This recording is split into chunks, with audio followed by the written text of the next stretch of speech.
প্রিয় দর্শক বন্ধুরা, এই মুহূর্তের জন্য আপার প্রাইমারি থেকে গুরুত্বপূর্ণ খবর আপডেট, যেখানে সুপ্রিম কোর্টে বঞ্চিতদের কেসে উঠে আসছে ভীষণ জরুরি সংবাদ এবং কোর্টের আর্জেন্ট তথ্য।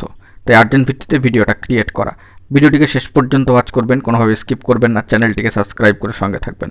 চলুন কথাবার্তা না বাড়িয়ে আমরা মূল টপিকে ফোকাস করি।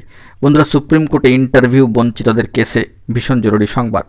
অন স্ক্রিনে গিয়ে বিষয়টিকে আমরা দেখতে পাচ্ছি সর্বোচ্চ ন্যায়ালয় সুপ্রিম কোর্টে ইন্টারভিউ বঞ্চিত আপার প্রাইমারি চাকরি প্রার্থীবৃন্দের অত্যন্ত গুরুত্বপূর্ণ মামলা, যেটি কার্যত কিন্তু ডিফেক্টিভ ম্যাটার্স হিসাবে কিন্তু দেখিয়েছিল স্ট্যাটাসে। তো সেই দিক থেকে দেখতে গেলে মামলা রিফাইলিং সংক্রান্ত বিষয় গত 11 তারিখে উদ্যোগ গ্রহণ করা হবে, এরকমই একটি পজিটিভ বার্তা কিন্তু উঠে এসেছিল। তবে এখনও পর্যন্ত যে স্ট্যাটাস, যে মুহূর্তে ভিডিওটি ক্রিয়েট করা হচ্ছে, দেখা যাচ্ছে যে 14/2/2025 পরবর্তী ক্ষেত্রে এই মামলার ক্ষেত্রে কোনো প্রোগ্রেসিভ স্ট্যাটাস এখনও পর্যন্ত কিন্তু উঠে আসেনি। ইন্টারভিউ বঞ্চিতদের অত্যন্ত গুরুত্বপূর্ণ মামলা, যার উপর নির্ভর করছে অনেকের ভাত ভিত, জীবন জীবিকা, ভবিষ্যৎ। তবে এখনও পর্যন্ত এই মামলার ক্ষেত্রে বা রিফাইলিংকে কেন্দ্র করে কিন্তু কোনো প্রোগ্রেসিভ আপডেট কোর্টের যে কেসের যে স্ট্যাটাস, সেখানে কিন্তু উঠে আসেনি। সম্মানীয় Noor Islam versus the state of West Bengal, এই মামলার ক্ষেত্রে এই মাসেই পজিটিভ কিছু ঘটে কিনা বা পজিটিভ কিছু উদ্যোগ নেওয়া হয় কিনা, সেই দিকে কিন্তু সকলে তাকিয়ে রয়েছেন।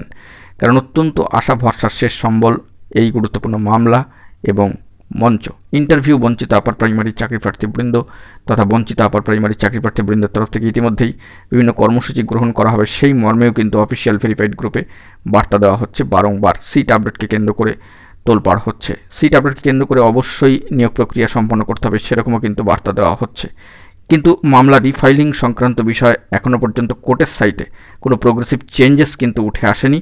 এলে সবটাই আপনাদের মাঝখানে প্রোভাইড করব, যদি কিছু কোর্টের সাইটে স্ট্যাটাসে পরিবর্তন আসে। তবে আজকের ডেটে দাঁড়িয়ে এখনও পর্যন্ত কোনো পরিবর্তন কিন্তু উঠে আসেনি, যতটুকু কোর্টের সাইট থেকে তথ্য উঠে আসছে। এখন এটুকুই, ভালো থাকবেন, চ্যানেলটিকে অতি অবশ্যই সাবস্ক্রাইব করে রাখবেন জরুরি আপডেটগুলি পাওয়ার জন্য। ধন্যবাদ।